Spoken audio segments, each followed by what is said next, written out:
You've been told a lie. Not once, but so many times that it started to sound like the truth. They said you're incomplete until someone else completes you. That love is the highest achievement. That finding the right woman is the finish line for a man's life. They told you that if you're still alone after 50, something must be wrong. But what if none of that is true? What if being alone is not the absence of something? What if it's the presence of something else, something deeper? You see, when I was younger, I believed that story too. I chased it. I worked hard, provided, showed up, stayed loyal, not just for love, but for the promise that came with it. The promise that I would be seen, that I would be safe, that my sacrifices would mean something. But something changed, not all at once, bit by bit, year by year. And one day I looked around and realized I was exhausted, not just tired from working, tired from bending, tired from trying to be enough, tired from carrying the weight of someone else's expectations. And that's when I began to question everything. All the movies, the music, the advice from friends, everything that told me my life wouldn't really start until someone else walked in and made it whole. But here's the truth. That story works great, until it doesn't. Because what they don't tell you is that love, real love, isn't what most people are chasing. They're chasing distraction. They're chasing validation. They're chasing a mirror to reflect back the parts of them they're afraid to face alone. So I stopped chasing. I stopped looking for someone to fix the loneliness. And I started listening to the silence. And in that silence, I found something I never expected. I found myself, and that's what most men never get the chance to do. They go from one relationship to another, from noise to noise, from I'll try harder to maybe she'll change. But what if the real problem wasn't that you haven't found the right woman yet, but that you haven't found the right you? That's what this is about. Not bitterness, not blame, but clarity. Because the older I get, the clearer I see. And I'm telling you right now, solitude isn't a punishment. It's preparation. Not everyone will understand that. In fact, most people will look at a man alone and assume he's broken, that he failed, that he gave up. But they're wrong. Because some of us didn't give up. We simply woke up. We saw the cost of constantly giving and never receiving. We saw the weight of being a provider without being truly seen. We lived through love that looked like affection, but felt like erasure. So we stepped away, not because we're afraid of love, but because we're no longer willing to trade our peace for a promise that might never be kept. And let me tell you what happens when a man finally chooses peace over performance. He becomes dangerous, not in a way that hurts anyone, but in a way that sets him free, because he's no longer chasing, no longer begging, no longer performing. He simply is. And that kind of man is hard to control. He doesn't need your approval. He doesn't need your attention. He doesn't need a relationship to feel valuable, because he's already whole. And that wholeness, it didn't come from romance. It came from solitude. It came from mornings when he made coffee for one and realized it still tasted good. It came from weekends spent alone, not out of punishment, but preference. It came from long walks with no one to impress and nothing to explain. And slowly, he stopped explaining. He stopped defending his choices to people who didn't understand them. He stopped apologizing for wanting silence over small talk. And he started living, really living. Not to prove anything, but to protect everything he rebuilt. You see, when a man has been broken, once truly broken, he doesn't fear being alone anymore. He fears giving himself away to someone who hasn't earned it. He fears loving without being met. He fears the slow erosion of himself, just to make someone else feel whole. And so he chooses differently now, not colder, but wiser. And that's where our story begins. Because from here on out, we're not talking about why men avoid relationships. We're talking about what they find when they finally stop needing one. It started slowly. One morning, I woke up and didn't feel the need to check my phone. No texts, no plans. Just light coming through the blinds and the sound of the kettle boiling. And for the first time in a long time, that silence didn't feel like loneliness. It felt honest. Because there's a kind of peace that only shows up when the noise is gone. When you're not performing for anyone. When no one's watching. No one's asking. No one's waiting. Just you. And the day, I sat there with my coffee. No background music. No scrolling. No second cup because someone else wanted one. Just me. And the strange part? I didn't feel empty. I felt clear. It wasn't always like that. At first, solitude felt like a punishment. After the divorce, after the house went quiet, after the texts stopped coming, I thought the silence was a sign I had failed, that I had lost something I couldn't get back. And maybe I did. But what I found in its place was something I never knew I needed.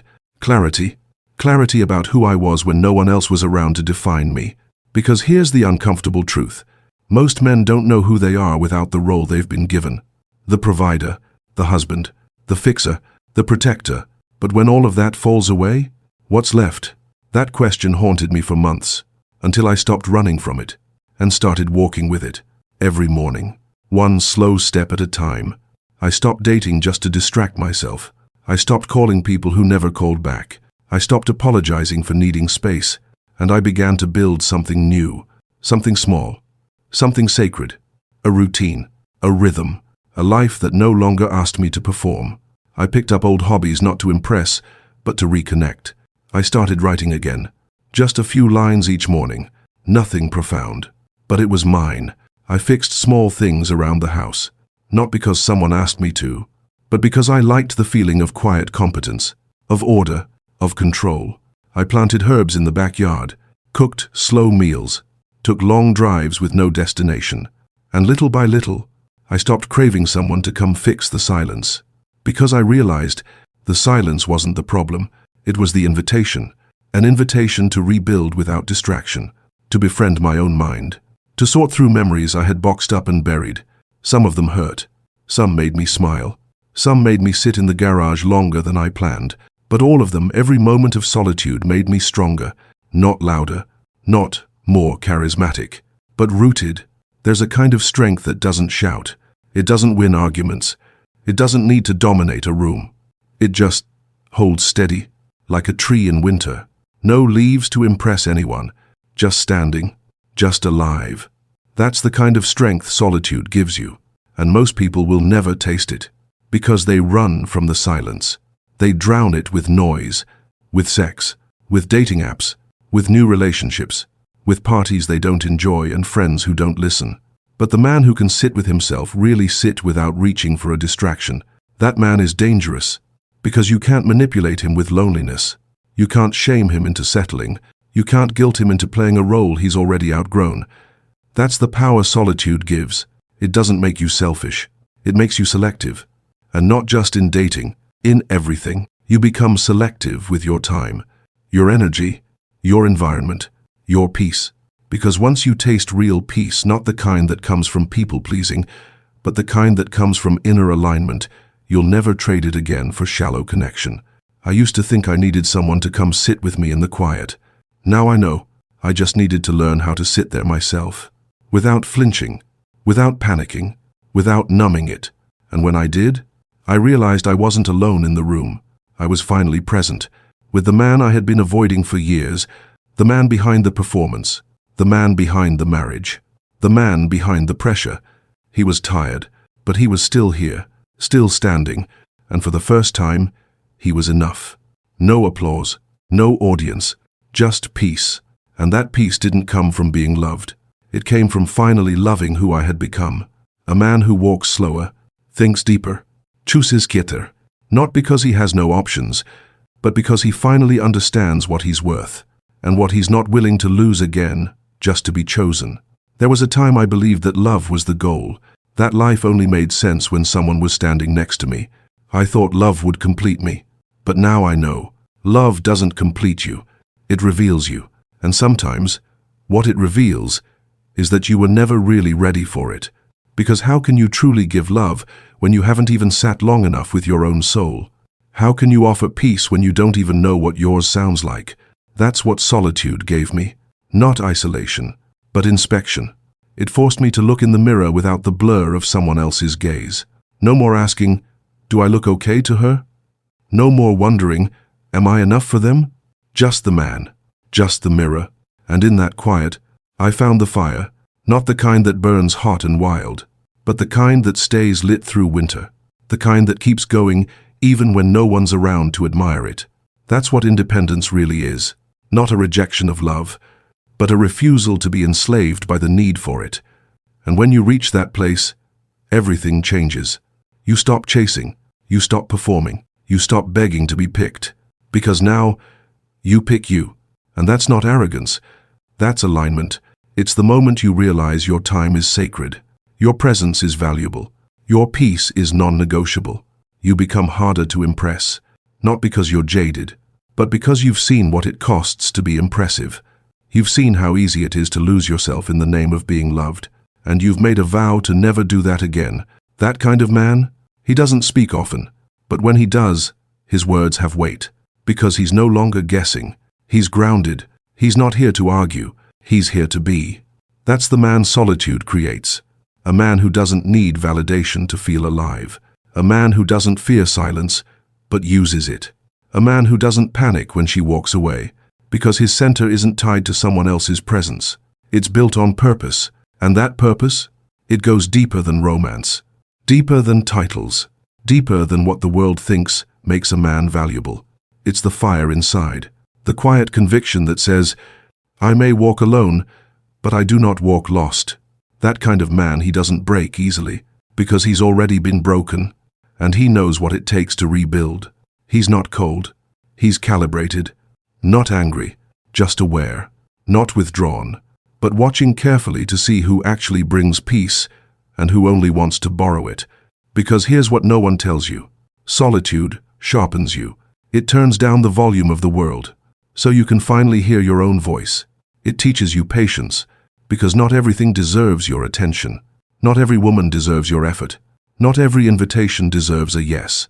And once you learn that, you become unshakable, not because you're above love, but because you finally understand that love should never cost you your center, not your sleep, not your sanity, not your self-worth. And if it does, it's not love, it's a transaction, and you've already paid enough. Now, you live differently, you laugh differently, you walk into a room not needing to be noticed, you leave conversations without the need to explain yourself. You don't chase connections, you attract alignment, because peace is louder than charm, and stillness is stronger than seduction. You are no longer the man who waits by the phone. You're the man who decides which calls are worth returning. You're no longer the man who begs to be understood. You're the man who speaks only when it matters. You've tasted quiet, and it didn't scare you. It saved you. So now, when they ask if you're lonely, you just smile, not out of pride, but out of peace. And you say, lonely is what I used to feel when I was surrounded by people who didn't really see me. Now, I'm alone. But I've never felt more seen, because solitude is not the absence of love, it's the presence of power. And the man who learns to stand alone will never again kneel just to be chosen. He doesn't need to be chosen. He already is, by himself, by purpose, by peace. And the world? It doesn't quite know what to do with a man like that. A man who doesn't chase, doesn't please, doesn't bend. A man who walks away from chaos, quietly. Who closes the door, softly. Because strength isn't always loud. Sometimes, it sounds exactly like this. Silence. And that silence is freedom. Thanks for watching. See you in the next video.